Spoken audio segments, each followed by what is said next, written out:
for IBM for over 35 years. My dad developed very, very, very large applications. In fact, like banking systems.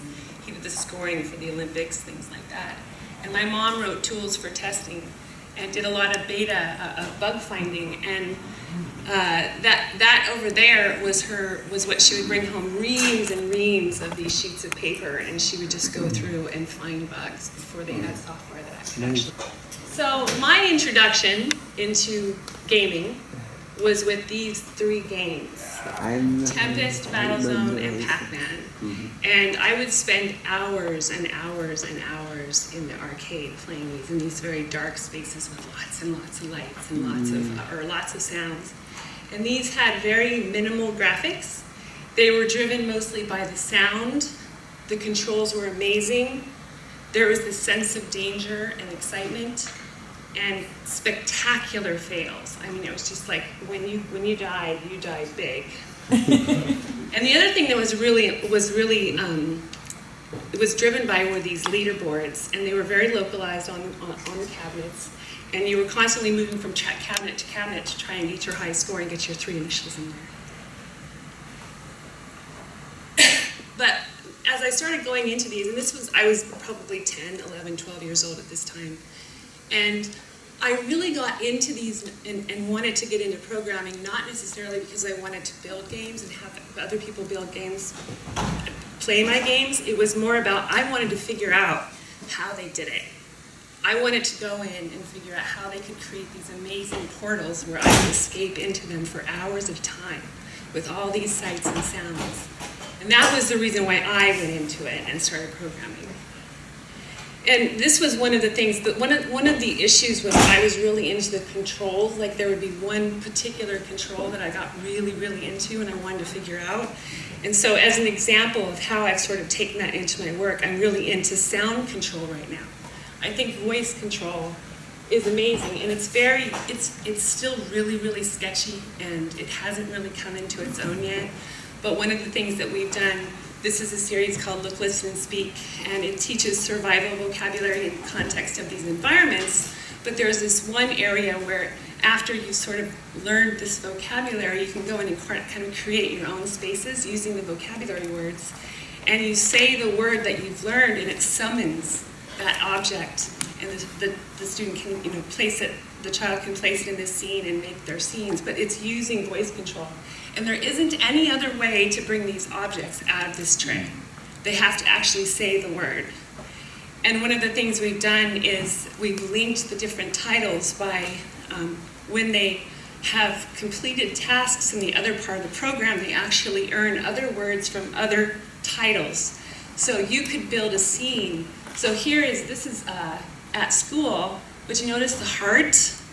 That's from keeping healthy. So those are sort of the rewards. It's based on the skill that they're learning here. So I could actually build a library and put like a heart on a table and kind of do that. So that's kind of the things that I kind of play with is I look at one control and I really, really try to make that super, super special, because I want a child to sit down and play what we're doing and say to me, I want to know how they did this and really explore it. So yeah, my life, every single milestone in my life can probably be marked on this timeline for gaming. I know exactly when I got my first Sega. I know exactly when I got my first Nintendo system. I know them all, and they are all like these major milestones in my life. And I really didn't notice any gender differences growing up, and I think it's a lot because my parents were both in technology. And so it wasn't something that I really became aware of until Mrs. Pac-Man. And I remember thinking, I think I was like maybe 11 or 12, and I remember thinking, why would you do that? That's just stupid. I remember saying that. And the controls were trashy. It wasn't as good, although I've had a lot of people say, but I loved Mrs. Pac-Man. I thought it was horrible. And so it's one of the first things that I thought of when I saw it. It was like, why would you do that? Didn't it sell even more than your I think it did, yeah. It could have been the sexy Pac-Man on the cover or something. with the legs. So the other, last November, I went to a Star Wars exhibit, and at the Museum of Innovation, I was kind of looking around their store that they have at the museum, and I saw this against a wall, and I thought, again, okay, so engineering, cool engineering for girls, cool biology for girls, cool chemistry for girls, and I thought to myself, well, why would you do that? That's just stupid. And I posted it on my Facebook page, and I was like, is chemistry different for girls than it is for boys? Yeah. Is science or biology, do you have to make it cooler for girls than you do for boys? How is it different? And I posted it on my Facebook page, and I got this huge list. Don't you want women to be involved in, science, technology, engineering, and math? And I was like, it's not about that. It's that we're creating this very, very separate experience, even though it may be unintentional or intentional, depending on how you look at it. So these are just a couple of statistics. 2009 poll, so that 24% of boys said they were interested in a career in engineering, but only 5% of girls. Only about a quarter of the STEM degrees go to women. And they say that's not aptitude, that's cultural and social in the US. In 2012, only 18% of computer science degree graduates were for women, down 37% since 1985. Wow.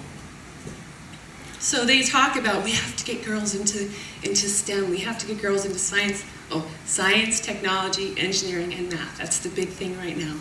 So what's happening is, and I know that correlation does not exactly mean causation. Everybody knows that.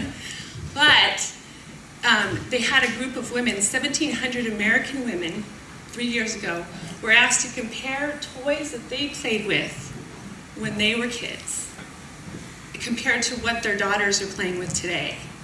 And they found that there was a 25% drop across the board in girls playing with toys that were meant for everyone. So this has been the reaction. Cool engineering for girls. Girls that code. Tech girls, Girlz. And Goldie Blocks. I know Goldie Blocks has been a big thing for the past year.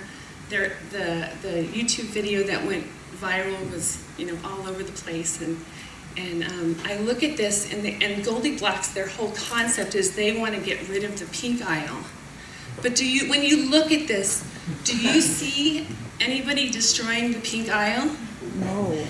And I'm not saying that the pink aisle needs to go away, because you have to recognize that there are differences between males and females. It's just that this kind of mentality doesn't eliminate the concept of differences in how we learn and how, you know what I mean? It actually lends to itself. Then there's Minecraft. So Minecraft is one of those games that is defying the odds. And marketing is trying to figure out what is it that makes Minecraft an amazing, what is it that makes this appeal to both boys and girls? And they're actually trying to figure out how to target specific genders, but Minecraft doesn't lend it. There are some mods that you can get that allow you to make, the character a girl rather than a boy, but you know what? People don't really care about that. And if they do, they'll go get the mod. But you just want to play it because the gameplay is so amazing. So I decided to go in and kind of figure out when the color pink was associated with a girl and when the color blue was associated with a boy. And has anybody ever seen this little tool that came out of MIT? It's Google Books. And it will search for a term within their entire library of books. And Google Books has been working on digitizing books for years. So you can type in a phrase like pink and girls, and find out when it started occurring and how that term has changed over time in our literature, in everything that Google has in their library. And you can see that it really started, I mean, there was some time in the late 1800s, but it really shot up in 1958, which kind of makes sense. And you can also change like different languages, because this is not an international thing. This is a United States issue, an American issue. I was born in 1968, so we were kind of in the lower end, so that could explain. Oh, and this is Darren, of course, in Warren's name. Of course, I start going in and typing in differently. Darren's name got really popular. Warren's has stayed pretty steady. Steady rise. There's Warren in educational publishing, educational technology. You baby 1880. So here's Blue Boy, and Pink Girl. So Blue and Boy have had a relationship for longer than Pink and Girl, but you can see, actually, all the way, it was pretty much Pink is a relatively new. How does that search? Do the words have to be together in one Well, or in the book together? You can do a combination, so you can do space, you can do two words if you're looking for a particular phrase, you just type out the phrase and it'll find it. If you want to compare different phrases, you just do comma separated. But will this result show anything that has pink and girl in the same document. in the same document? It's the occurrences over So time. it might be a book about something totally different. Yes. Well, I'm sorry, what was that? It might be a book on a totally different topic, just having the word girl and the word Yes. pink. Yeah, this is an informal survey. I should say that. Let's have it together. Is the pink and the girl together? Yes. Yeah, that's what I thought. It's So if the you look boy, at girl. the top search bar, it's Blue Boy, comma, Pink Girl, and so it takes the phrase and search for that phrase. Okay. It's not pink. It's really interesting. If you want it, it's books.google.com/ngrams, NGRAMS. It's really fun. I would show it to you right now, and I had every intention of doing that, but the internet is really bad. So anyway, so then I kind of decided, well, okay, so one of the issues is that marketing is trying to figure out that whole pink aisle concept has been incredibly successful. I don't know how many little girls, my sister's daughters included, where they reach a certain age, preschool, I think it starts in preschool, and she tried very, very hard to go with more gender-neutral toys. Let's try to stay away from the princess. No, it just didn't happen. They love that. So it's not something that you can necessarily get away from. But what I tried to figure out, okay, that's been really, really successful in brick and mortar stores. What about the digital space? So I just sort of did a search in iTunes, and there is no pink aisle in iTunes. They consider it. Really? Yeah. What? So then I went to Google Store and looked up, but it's mostly like pink and aisle. So, yeah, so far there's no results. So how else are they going to do this? How would you go about making sure that you could target, because it was successful in one area, how do you get this new space to be successful to sell? Keywords, data, analytics, usage. One of the things about this, what happens with this kind of stuff is that it has a tendency, we have this world right now, as Warren says, the child has a world in their pocket. But we're already noticing that when you type in keywords into Google, my results are going to be based on my interests and my clicks, whereas yours might be completely different. So they're serving up what they think we want based on past usage, which we all know that if you go in and start doing that and really targeting, it's going to make the world much, much, much, much smaller and a tunnel, so you'll actually end up missing all these other amazing things on the outside. HTML5, this is an example of one. HTML5, everybody knows HTML5, I'm assuming. But there's all these different distribution channels that are popping up in really creative ways that marketing are going in to get their games outside of the traditional App Store, which is it's strange to say traditional, but these are online cross-platform promotion networks that push out games based on your interests and your usage over time. So the more you play, the more they make decisions on your behavior and send you games, and you really don't get an opportunity to go in and explore all those other aisles. So one of the things that I just got back from an augmented reality conference 2 weeks ago, which was totally amazing. And the whole Internet of Things is a really, really big thing right now. I think I've been watching it for a while, and it's started to really kind of kick into high gear. They're talking about 2015 being the real explosion. It's going to be starting with kind of lights and atmosphere and things like that. Does everybody know what the Internet of Things is? No. Okay, so basically what it is it's devices that all have, they have like things like sensors and a chip, and they are connected to a centralized server or a cloud, like a cloud-based server. And they serve up information, but what it is every device is actually talking to each other. So for instance, I have in my living room, because I love technology, my living room has these, this lighting system that I can actually turn on from here. And I can change all the lights. They're very intelligent, and they're talking to a server. But they actually will recognize when I walk into a room by my phone. It's controlled with my iPhone. So it's taking all of these devices, and all of these devices are talking to each other. So things like Google Glasses, those are something, are one example of an Internet of Things. But there's wearables. There's clothing, wearables that actually recognize your emotions and give you an experience depending on what your emotion is. So you can walk into a room, and if you're not feeling very good, it'll dim the lights. So it's all this data. It's all data flowing. Everything is talking to each other. So when you talk about the pink aisle, you talk about wanting to make sure that girls and boys, that it's an inclusive thing and getting kids interested, you have to be very, very careful moving forward, especially into the future, because of things like this, because it really is going to narrow our vision when you talk about this.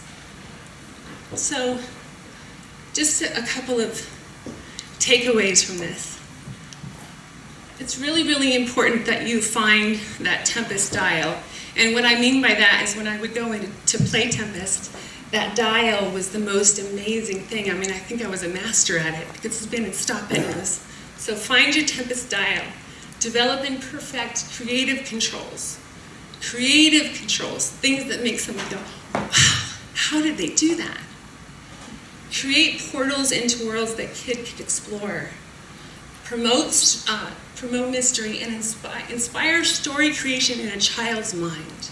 Because that was one of the things that happened to me when I was playing video games, was that it wasn't that they were totally creating it for me.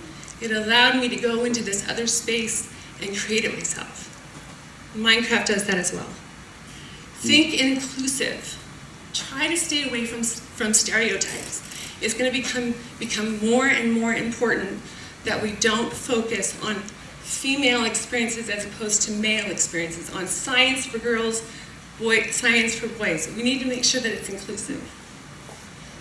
And think about what inspired you.